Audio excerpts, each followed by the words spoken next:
It's finally happening. This is something we've always wanted and something Canada has needed for a very long time. Mark Carney is making bold, unapologetic moves in one of the most important industries in the entire country. And here's the part that nobody saw coming, especially not the United States. Carney has attracted global heavyweights to Canada on Canadian terms in a way that's meaningful, respectful, and sovereign. This shift is dramatic. It's the clearest signal yet of how far the US pushed Canada to the edge and how far Carney is willing to go to pull the country back from dependency. This one, it's a Gripen E. On a tarmac in Sweden, Saab showed off the fighter jet it hopes Canada will buy. So it's really state-of-the-art systems packed in here. Part of the company's sales pitch is that the Gripen is perfectly suited to protect the Arctic. What we designed the system for is actually to be able to withstand the extreme max in terms of cold, so minus 40, minus 45. We should be able to land on a road full packed with ice, be able to turn around in 10 minutes. As the battle of the fighter jets revved up, Saab also suggested Gripens could be assembled on Canadian soil, creating, it says, 10,000 manufacturing and research jobs.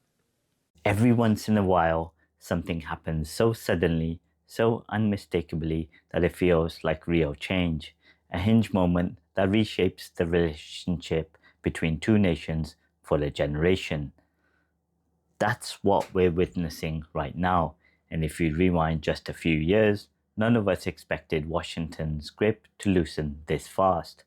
When the news broke about Swedish fighter jets and Chinese electric vehicles, I found myself thinking, the world is changing quickly, but this time the change is good. A sovereign country like Canada should never be bullied or tied down by someone like Donald Trump. And this isn't just some policy tweak. This is the story of a nation waking up from coercive control and dependency and building a new kind of power that doesn't need American permission. In this video, we'll be breaking down how Carney shattered decades-old dependencies, why Canada's military and auto industries suddenly matter on the global stage, and what Swedish Gripen jets and Chinese EVs reveal about a whole new foreign policy. But first, I'm asking you directly, if you were in charge of Canada's next major alliance, would you double down on North America or build deeper ties with Europe, the UAE, and Asia? Drop your answer in the comment box below. I read all of them. For most of my lifetime, there's been a quiet acceptance about Canada's place in the world. Nice people, nice country, but quite insignificant on the world stage and too dependent on America. If Canada needed fighter jets, they needed to buy American. And if Canada wanted to keep their economy alive, they always needed to keep the border open, play second fiddle to America. Washington's gravity well has pulled on everything. Defense, trade, diplomacy. There has always been a cost. The worldview has always been that Canada is of little significance when compared to America, even though that's never been true. It's as if Canada has been waiting for Washington to decide how much it's allowed to dream. Think about it. Canada reportedly spent 80% of its defense budget on American equipment. Officials openly admit Canada's security framework became too dependent on the US. 100% tariff on Chinese EVs kept the auto sector locked inside an American narrative. Dependency didn't just shape policy. Over time, it became part of their identity. Canada became sort of also RANs. So today, watching Canada finally trying to grow and change and break those mental chains is exciting, because Canada deserves better, and this new strategic shift from Canada has opened the door to a different future for everyone, one where Canadians define their own terms. Almost overnight, the script is flipped. The headline, Canada is considering adding Swedish-made Gripen fighter jets to its fleet. This isn't a hardware purchase, it's a rewrite of who gets to be in charge. Saab isn't offering a standard export deal. This deal comes with a royal warrant. They're offering a joint venture, jets built on Canadian soil. Canadian engineers trained by Swedish experts, technology embedded into national aerospace ecosystem, up to 10,000 Canadian jobs for the first time in decades. Canada isn't just a buyer, it becomes a builder. It's a win-win situation, the best kind of trade deal. This is narrative revenge. Everyone assumed the Americans would win and could charge whatever price they want, even after humiliating Canada. For decades, procurement felt like a formality because Canada never had any other offers on the table because they didn't dare to branch out. But with the F-35 no longer inevitable and Gripens rolling onto the runway, something deeper is happening. Canada is saying no gently but unmistakably to automatic obedience. It's more than a trade deal, it's a vote for sovereignty, and for the first time in years, it's the Americans who look rattled. Donald Trump, whose strategy relies on keeping Canada dependent, is watching a key asset slip away, and I'm sure the military-industrial complex and the US generals are furious at Trump behind the scenes.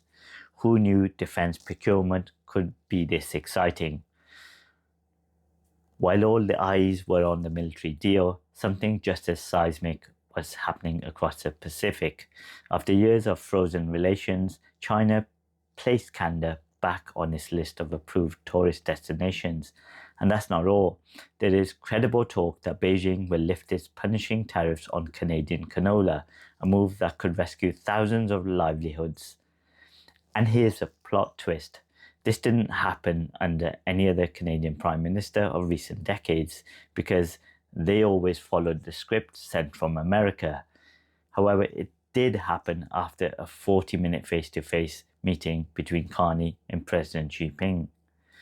8 years of hostility reset in one handshake. And for the first time in ages, this is what leadership looks like.